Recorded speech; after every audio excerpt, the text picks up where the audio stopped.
You see the logo?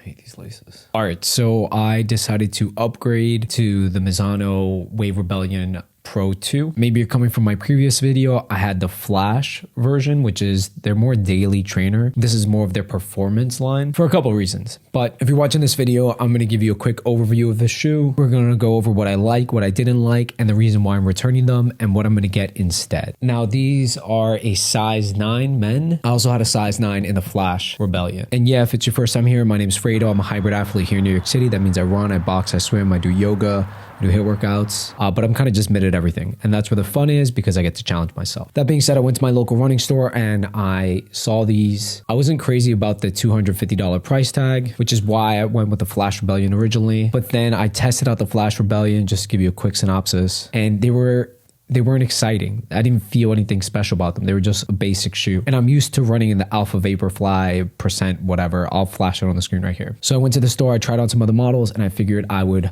go with these because I love this shoe. Now, when I pick a shoe, aesthetics is really important. I like the shoe to look cool. It's a New York City thing. Don't blame me. I think I got some nice B-roll of the shoe, so I'll put it here. But just to go over, the shoe has, starting from the back, it's got this really nice cutout with the black carbon fiber plate that you can see right there. The shoe has this pink textured grippy surface, which is really nice. The geometry of the shoe is very cool. As you can see, it's very narrow, tapered. I like that about the shoe. I used to running the Nike, so this shape is something I'm familiar with. Of course, the shoe's selling feature is that it's got this really large slope right here. It's like they cut off the heel and gives you a lot of that rocking sensation. Plate extends all the way to the sides of the shoe, as you can see right there. We're gonna go around it. It's this like very simple, clean colorway, this white and like gray. It's got 3M reflective hits. It's got some coordinates right here on the heel, which are really cool. The upper is very breathable. It has almost a gauzed effect. So very breathable shoe. Even in the heel counter, it's like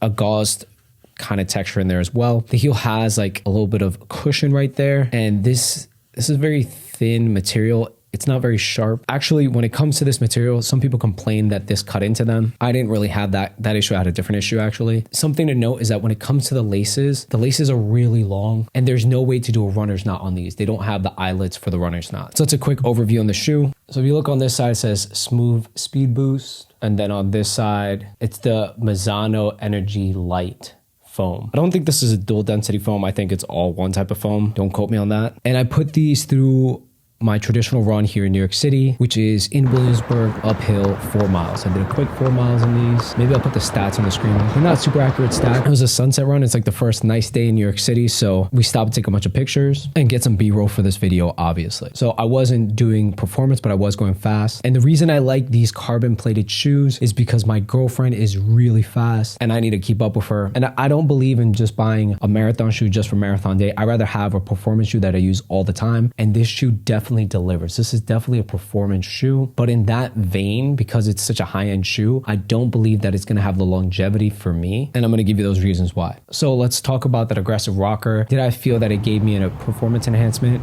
Yeah, no, I definitely did. My girlfriend did some crazy sprints and I was able to surpass her, if only for a brief second before I got gassed out. The shoe, I wasn't crazy about the lockdown. I technically would have went with an 8.5 if I could, just because I want my shoes to feel a little bit tighter. The knot was kind of tough to lock down. And then once I did lock it down, I felt some pain in my ankle. Now, that's just because this is a new shoe for me. I don't think it's because the shoe is bad, but it's definitely going to push you to activate muscles you wouldn't traditionally use with this aggressive shape. Now, I think this is a great shoe, but I think this is going to be more of a single-use shoe for somebody who wants to get crazy race day performance on a marathon, you know? And the reason why is because I did one run in these and the foam on the inside here kind of already is deteriorating. Inside portion doesn't have the protection that it kind of needs. Even though you're supposed to be a heel striker in this, and this has plenty of heel strike protection, the back I feel like will get eaten up over time, especially as you slow down on some of those paces. This shoe's not meant for any type of heel striking. This is only purely a forefoot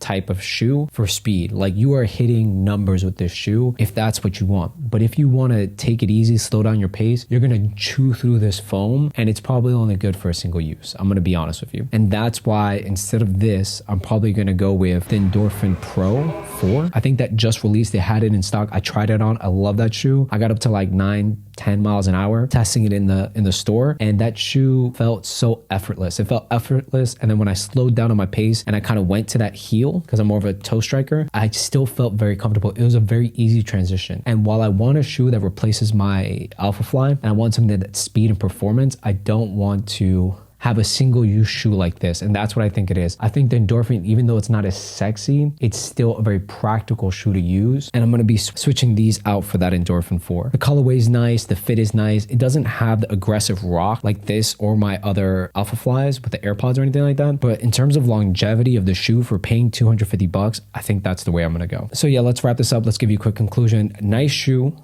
Very nice shoe, performance shoe. Doesn't have the ability to give you a racer's knot if you care about that. Sizing is pretty much true to size. Unless you want a snugger fit, go a size half down. Shoe's purpose is a single use for race day, performance day. That's exactly what it is. There's no real longevity in the foam, I would say. And again, when it comes to running, people are very particular. People are very snobby. Some people are going to be like, yeah, it's obviously not a daily trainer. I know it's not a daily trainer, but the stigma of having a shoe that's only designed for daily training is kind of silly. Or designing a shoe that's planned obsolescence is also not good for the market. You're just wasting materials and wasting shoes. I rather train in a performance shoe, and I think the healthy balance between that is going to be the Endorphin 4 for me. So yeah, I hope this helped you in your buying decision. Like, comment, subscribe. Stay tuned for more hybrid athlete fitness content here in New York City, and I'll see you in the next one.